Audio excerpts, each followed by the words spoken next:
One of the basic freedoms that we have in this country is the freedom of speech and assembly and press. But under the current administration, some believe that that freedom is threatened. It's State of the Water. I'm your host, Eric Claville, and you've been joining us for our special series, State of America, here on State of the Water. Today, we're going to discuss freedom of speech and where it stands in the current administration.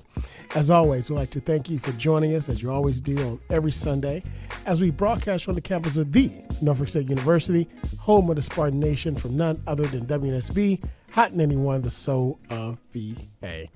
As we said, we've been discussing this new series that we've had the entire month of April, the State of America, where we've been analyzing really the first 100 days of the Trump administration and the executive orders and all of the things that have been coming down the pipe from the federal level and how it's impacting us here on the local level. And joining us to have this discussion, we've had with us this entire month series, my good friend and no stranger to this show, none other than Dr. Will Levis, award-winning journalist, author, and radio personality. Will, how are you this morning? Hey, excellent, man. Great to be with you, as always. Listen, it's been a joy having you here this entire series. And mutual. And listen, I also want the audience to know that it's been a joy having you. Your birthday month. Last week, you celebrated another time around the sun, Trip around the sun. Leave it like that. Because I'm hearing whatever my age is, I'm hearing it's the new 40. So I'm determined that's how I'm going to feel. That's how I'm going to stay. We just rolling with it. But I thank God because, both of us, grew up and had plenty of friends and people who have not made it, past 50. So I'm thankful, and I'm looking forward to, many more years. As long as I got breath, I'm still in the game, and God still has something for me to do. So I'm thankful and appreciative, man. So I appreciate you for that. Absolutely. Listen, every day we're above ground, we've got a fighting chance, right? That's right. So, look, we thank God for it. So Will, again, I want to delve into this topic. Over the past month, we've talked about everything from the impact of executive orders on education. Also, we talked about the international landscape and also the mass layoffs, the impact on our income and economy. Mm-hmm. And today we're going to talk about the freedom of speech and press and the freedom to assemble because, listen, we live in a democracy. This is our democracy. This is the administration that the American people chose. 50 plus one is a winner take all. And this is what we have currently in our system. So we respect the office. We respect the process. This is democracy. But part of that democracy is the upholding of our U.S. Constitution. Part of that democracy is valuing freedoms that many in the rest of the world simply don't have. Part of that democracy, man, is being able to operate in a country where the government does not penalize you for your basic freedoms. Many people travel to this country from far and wide seeking just for those freedoms. The freedom that we have to express ourselves is also one of those basic core foundations that Thomas Jefferson wrote and into the Constitution as part of the Bill of Rights. And to be able to express ourselves because they understood, coming from Great Britain, the dangers of a monarchy or a king or a dictator that would stifle the people's ability to speak out. But currently, under this administration, Will, and as a journalist yourself, this has got to kind of ring loudly in your circles. But according to AFP, an article that debuted last week, it says, always the enemy, Trump steps up media attacks in the first 100 days. It says that with lawsuits and tirades about the enemy of the people, quote, Donald Trump has launched a frontal assault on the mainstream media while empowering conservative bloggers and podcasters to get his radical agenda across. Now, the article tells us that the president has stepped up his long-established hostility towards TV news channels like CNN, newspapers like the New York Times, but now he's also stepped it up, Will, according to the article, against the Associated Press news agency. It's to the point where the AP has become a test case for editorial independence after the president barred them from the Oval Office and Air Force One just because of their decision to refer to the Gulf of Mexico as opposed to the Gulf of America as Trump, as decreed by Trump. Listen, not only that, but it also tells us that the FCC has been utilized under this Trump administration, which is the Federal Communications Commission, to launch probes into CBS, ABC, NBC, NPR, and PBS.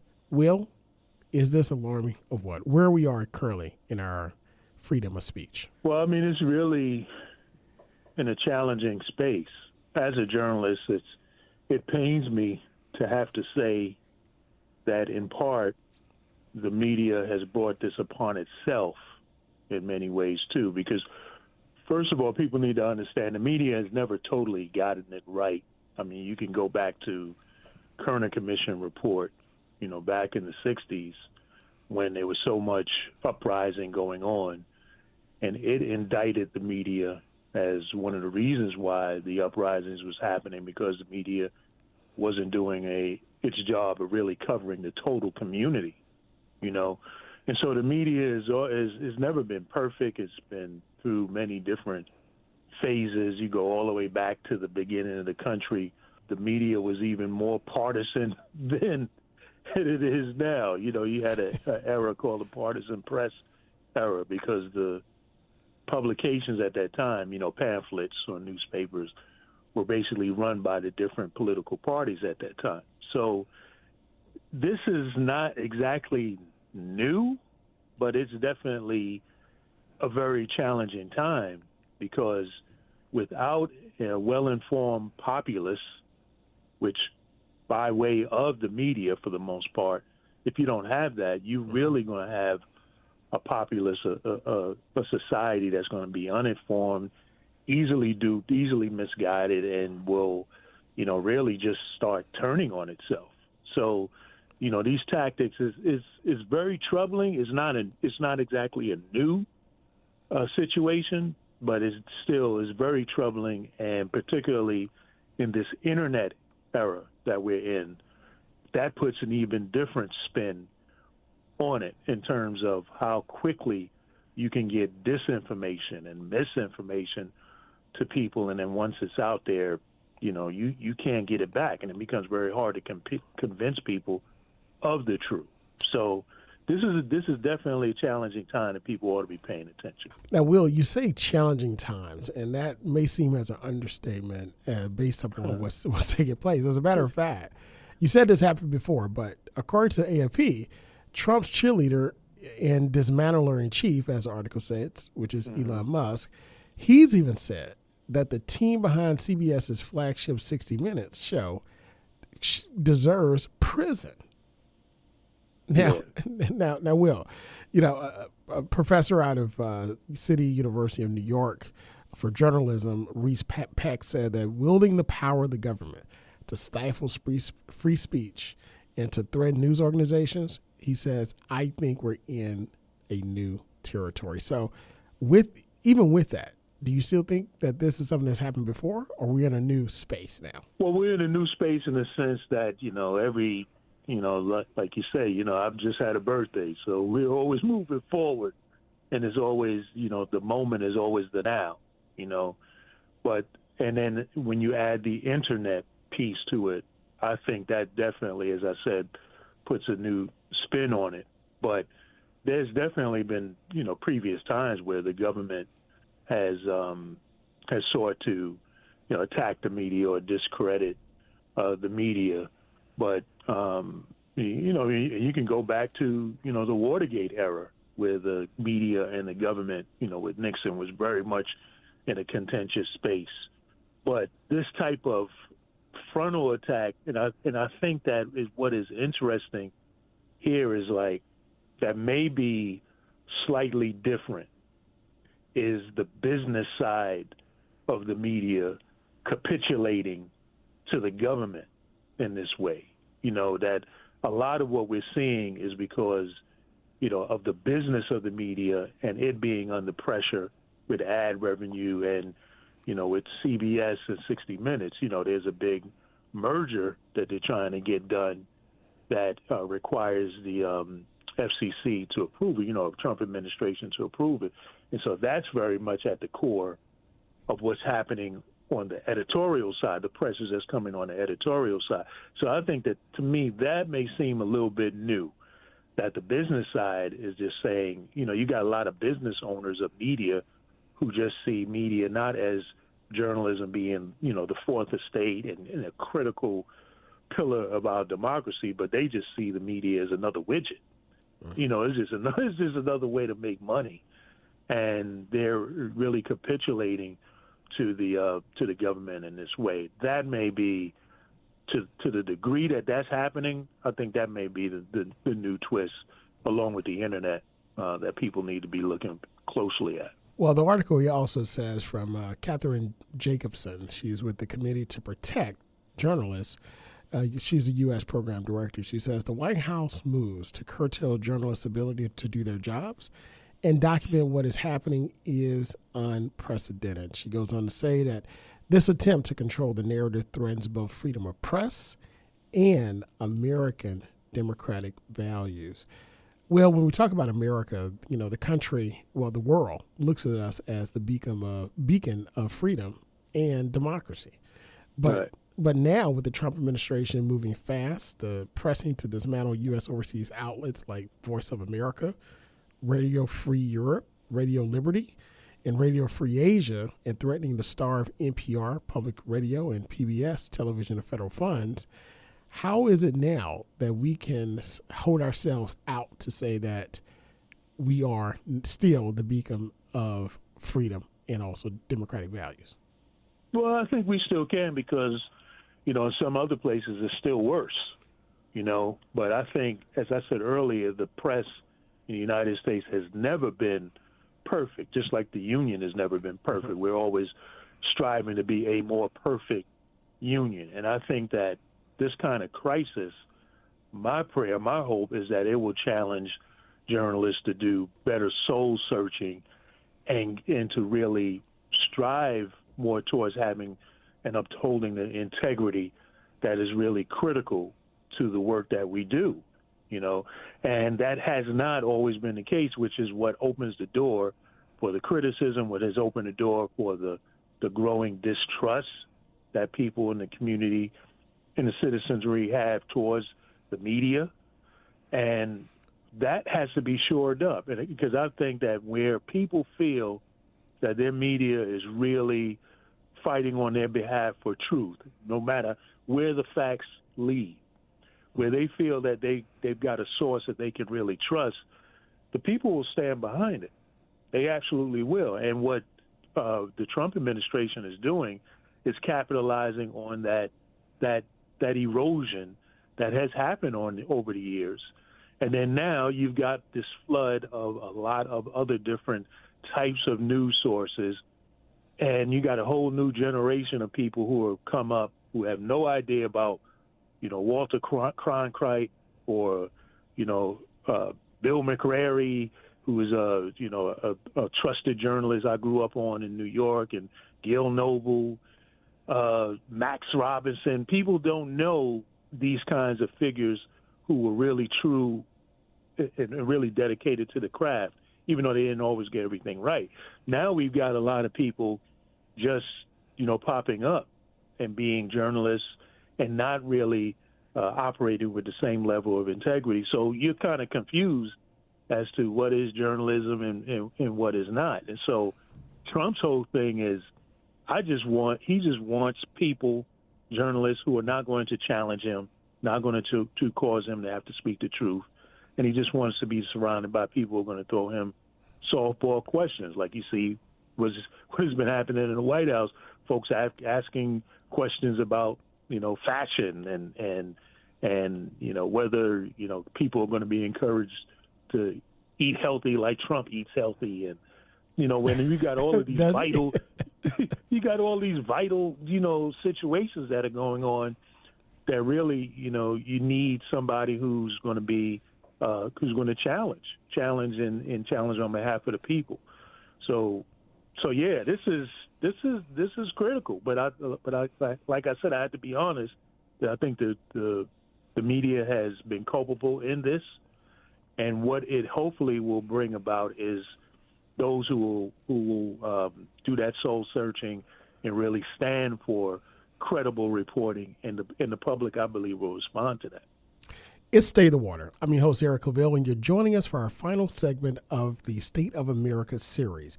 Joining us this entire month of April has been none other than my good friend, Dr. Will Levis, who's also an award-winning journalist. And, of course, last week was his birthday. We're discussing the freedom of the press and where we stand currently with this very important First Amendment right, which is the most powerful weapon that we have against all things government. Will, you mentioned the media being culpable. According to AFP, they said that Trump has been drawing on mounting suspicion and disregard for traditional media among ordinary Americans. According to a Gallup poll, which is what they quoted in 2024, just 31% of people surveyed said that they trusted mainstream media to provide complete, accurate, and unbiased information. Now, that figure was above 50% in the 2000s. Now, in the first 100 days, Will, it says that the White House is welcome, to your point, surrounding himself by yes men, influencers, podcasters, and commentators that align with his agenda and on whom Trump relied during the election campaign, not known for speaking truth to power. But they talked about one such figure from Real America Voice, Brian Glenn, who joined the official pile-on against Ukrainian President Zelensky when he was invited to Washington, asking, why don't you wear a suit? You're at the highest level in this country's office, and you refuse to wear a suit. A lot of Americans have problems with you not respecting the office. And this was him.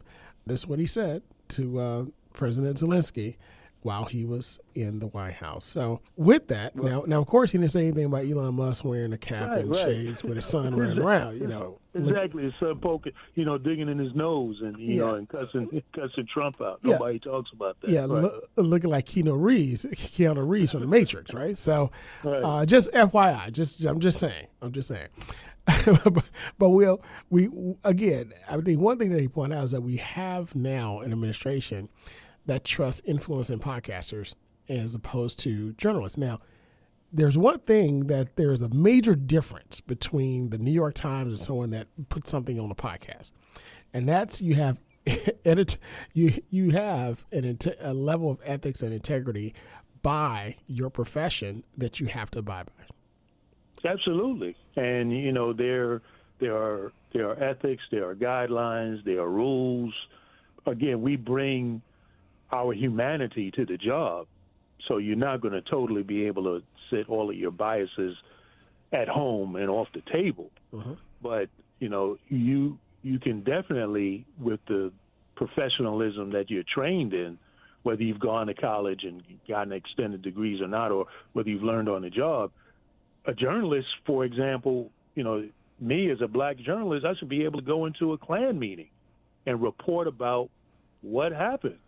And be able to report it in a way that you who weren't there will be able to see and understand what happened. Now, that doesn't mean I would want to go into one. Right.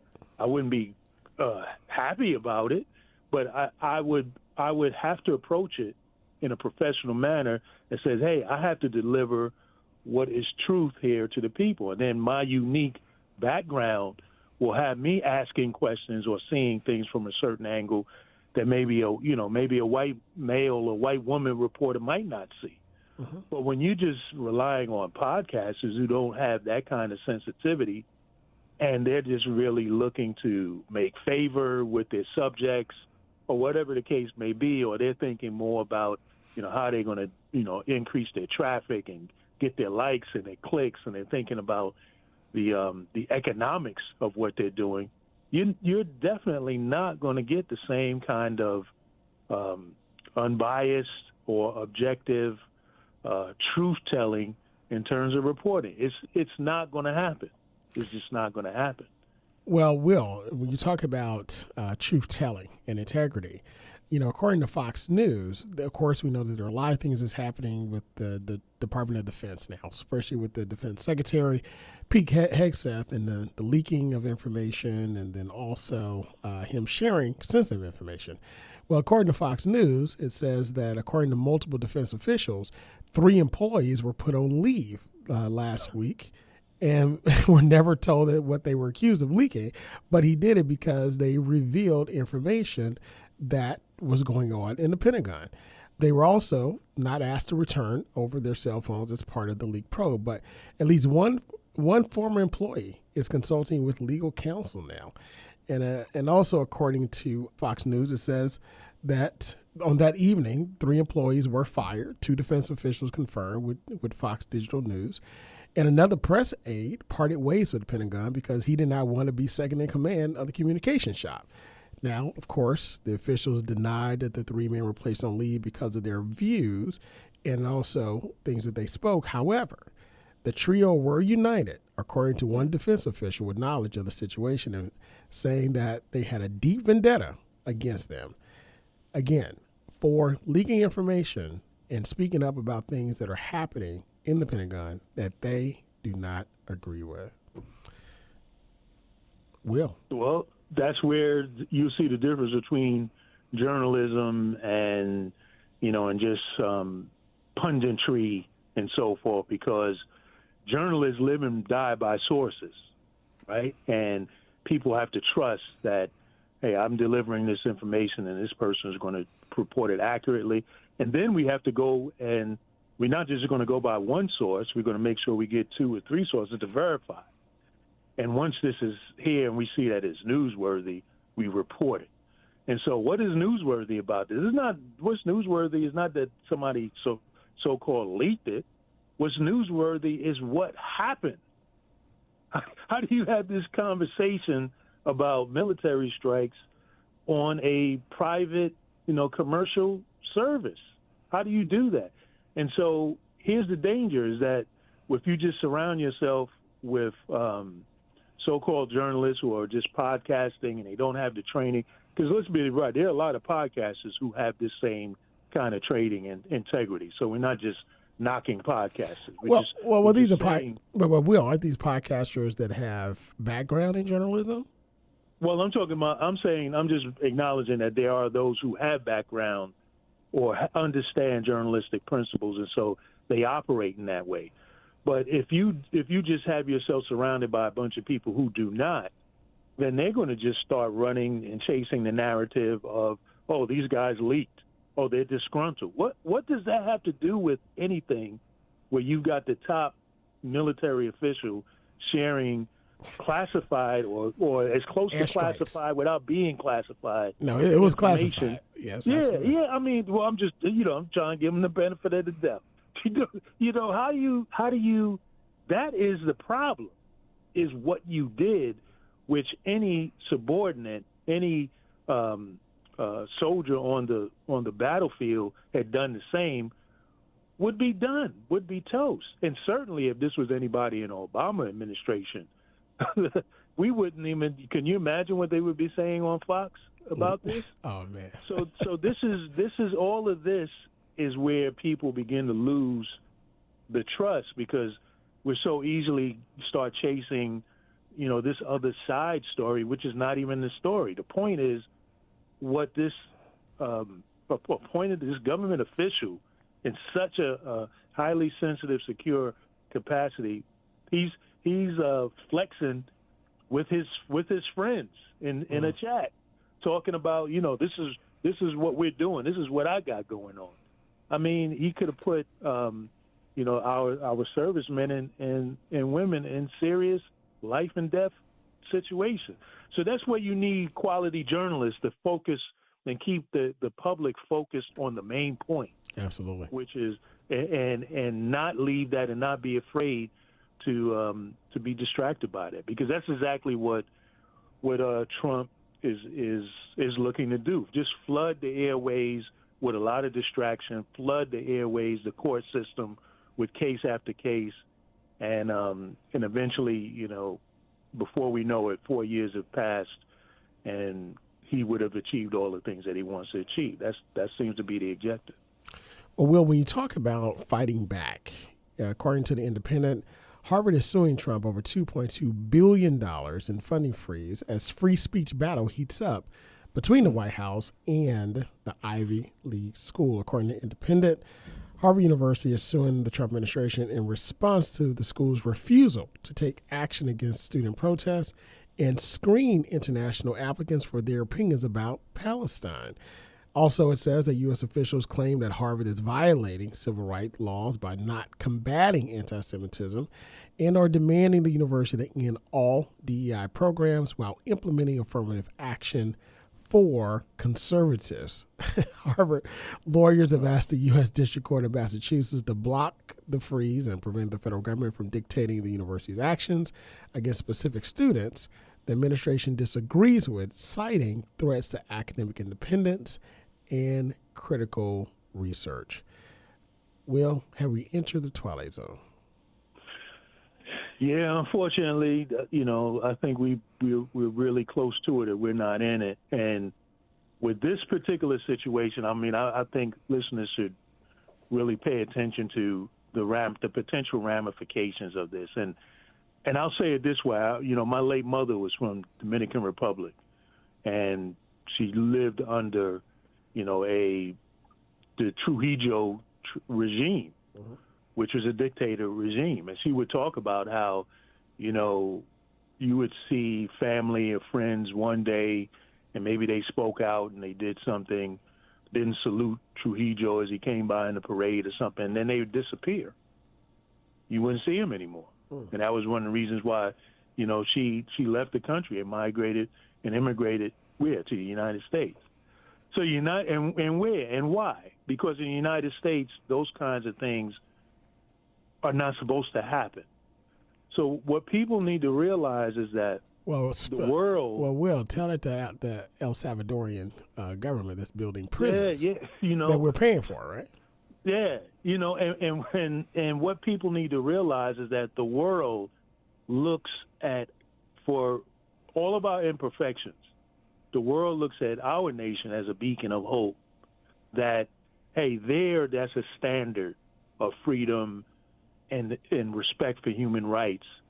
That we know our country here on the continent of Africa or South America or Asia, if we don't have it here, at least they have it in the United States. And we also know that the United States would rally the United Nations to come and make a difference in our country when it comes to these things. But if it falters here, then what will be the hope left for the entire world? And so this is why it isn't very important that what Harvard is doing is not just for Harvard. What Harvard is doing is standing up for what is the promise of what America, United States, is supposed to be, and what it means to people all over the world. Otherwise, people wouldn't be clamoring and risking their lives to get here. And so I think that I hope that our people, that the citizens are looking at this, and they're not just saying, well, Harvard is liberal and they deserve it. And no, this is about the rule of law. This is about who we say we're supposed to be and who we're striving to be.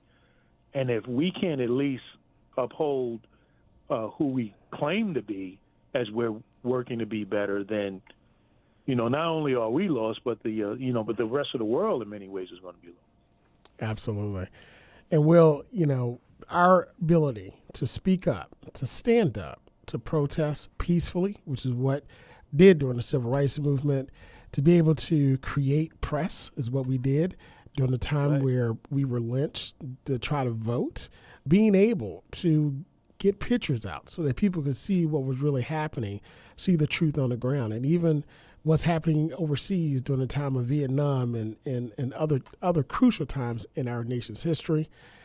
Well, if we alter, if we stop the freedom of speech, the freedom of press, you and I couldn't be on this air right now being able to talk and bring the truth to the people and let them make their own decisions to understand what is happening to them. It's definitely something that we should and need to preserve and ensure that the generations after us have the opportunity to do it, because if we don't, then we will blame no one but ourselves, and also know that we had an opportunity to do something when history judges us, but we did not. Hey, amen. And I can tell you that in many ways, the black press, starting with Freedom's Journal in 1827, has been that beacon that has really pushed the nation to really be the nation that it claims to be. And, the black press has played, and black radio, has played a critical role in informing the people and really putting truth out there. And so, no, we've got to stand up for voices being able to speak without the government undermining and shutting us down. Absolutely. Unless this is all going to get shut down. Absolutely. And as always, we thank you for joining us here on Stay the Water, where we bring movers, shakers, and policymakers to you to discuss issues important to the community. Until next time, be good, be great, God bless, and we'll see you next week. Hi, I'm Carrie Washington, and you're listening to State of the Water with award-winning host Dr. Eric Claville.